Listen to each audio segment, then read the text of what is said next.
The Prime X is a polarizing shoe from the start. It comes with a double stack of Adidas' best tech, but it's also too tall to race in legally. So then what's the point? Let's talk about the Adidas Prime X after 100 miles.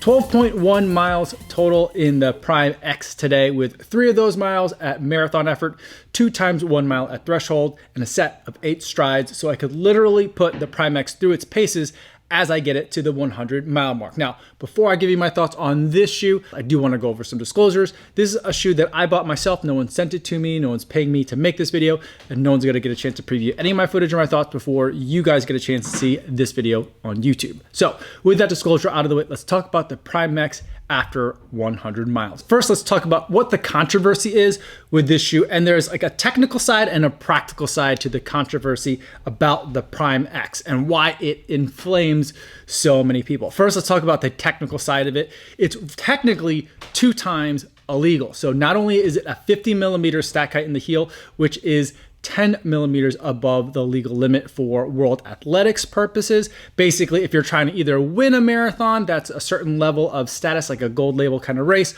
or if you're trying to set a world record, you can't do it in this shoe. For the rest of us that are out there, you're gonna be absolutely fine running in this shoe, but technically it is illegal. The other way that it is illegal is that it has 2 layers of a rigid element inside the shoe. This shoe has a carbon fiber plate in the heel and energy rods, but they're all in like one plane. So even though it's 2 types of rigidity, it's in one plane. So that's not the illegal part. What's illegal is that underneath that, there are 3 energy blades. And those are these gold things that are peeking through that serve as other additional stabilizing and potentially propulsive elements in this shoe. So there's 2 levels of carbon here. And so that also raises a red flag as far as world athletics rules are concerned. But beyond the technical illegality of the shoe is the practical kind of problems that this shoe creates. At 50 millimeters of stack height, it's a very tall shoe, and that makes it a bit unstable when you're pairing it with a foam like the Light Strike Pro that's in this shoe. It's a responsive foam that is also really squishy. It's that magic combination that we're looking for when we're looking at a super shoe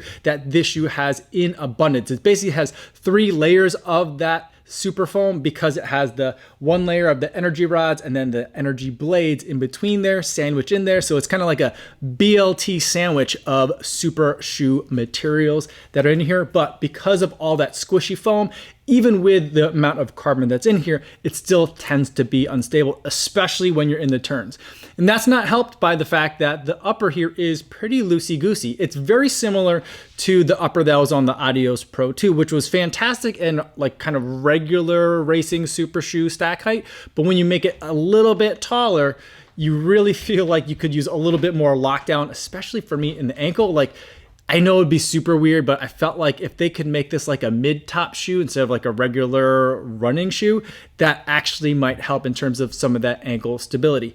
And as you're running, even at 100 miles, you're gonna feel a little bit of the instability and any imperfections that are in the surface that you're running on. So this is definitely gonna be a road-only kind of shoe. And even then, you really want very smooth surfaces to run on, because any kind of cracks or camber that's in the road, you're going to feel it in your ankles. So with all of those negatives laid out in front of you, why would anyone even want this shoe? The way that I've been using it is as a marathon trainer. It is super gentle on the body while still letting you run all those marathon workouts. So I've been using this shoe and racking up miles super quickly. It came to the point where I had to kind of ration my miles because I generally only run in a shoe into the 100 mile mark. Then I got to get some other shoes into the rotation for testing. So like I quickly racked up the miles because every long run I was reaching for the Prime X because it's just so much fun to run in.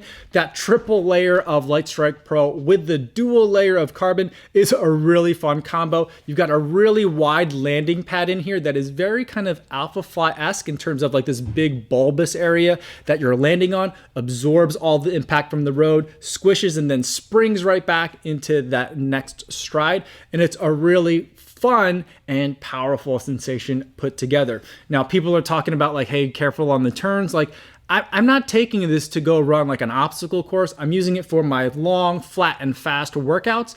Those runs where I want to put in 15 miles, 18 miles, 20 miles total with 10 or more of those miles at marathon effort. Like, this is a great shoe to be running in. And a lot of the times when I'm telling people, and I've been telling a lot of people about how much I love this shoe, when I'm telling people about this shoe, I feel like I'm Doc Brown telling Marty to think three-dimensionally. Like, you're not thinking about how this shoe performs in just this run today.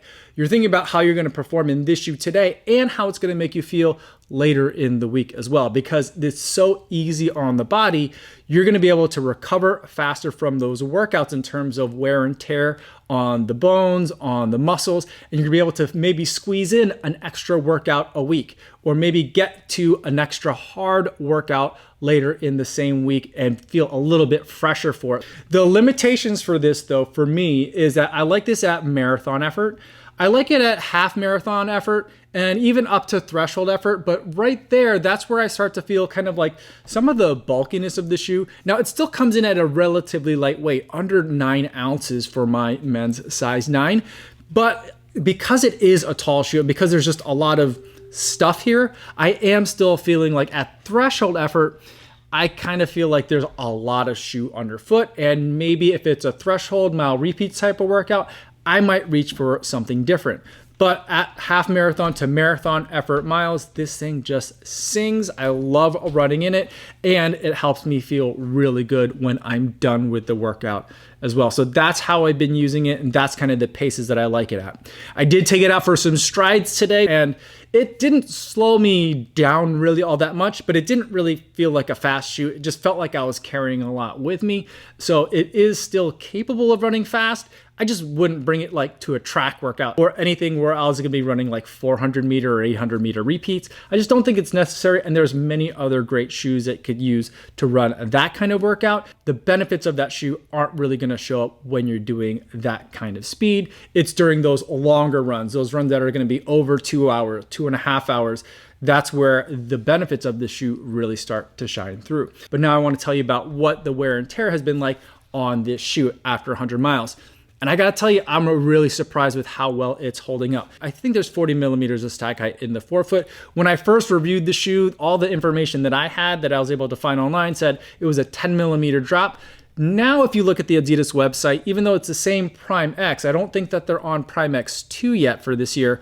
Even though it's the same Prime X, they're saying now it's an 8.5 millimeter drop. So we're talking about maybe 40 millimeters in the forefoot, maybe 41.5. Either way, because you're starting out with so much, at 100 miles, you still feel like you've got so much left in there. Today, I hadn't run in the Prime X in a while, and I was surprised by just how bouncy and how springy the shoe still feels. And when it comes to the wear and tear on the outsole, you've got Continental rubber on here and a little bit of a thicker application that you see in some of the more race-oriented shoes from Adidas.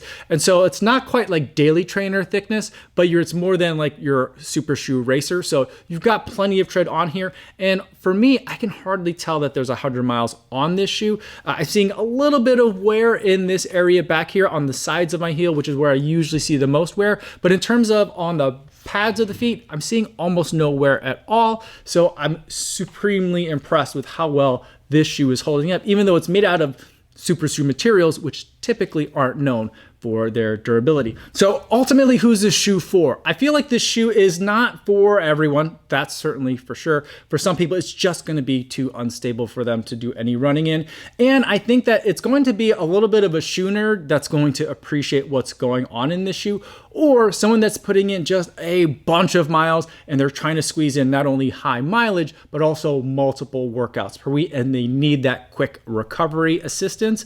That's the person that the shoe is really going to be for. It's definitely a niche shoe. It's a specialty shoe among specialty shoes. So while it is not for the faint of ankle, the shoe is as good as it is weird, and it just might be what you've been looking for. So those are my thoughts on the Adidas Prime X after 100 miles. I've really enjoyed running in the shoe, but if you have any questions about it, feel free to put them in the comments down below, or better yet, stop by the live stream that I do Monday through Friday right here on YouTube. I'd love to talk to you guys in the chat. That's all I have for today, everybody. Thanks so much for making it all the way to the end of the video. Hopefully you guys are staying safe out there on your runs, and I will see you in the next one. Yo, what's going on?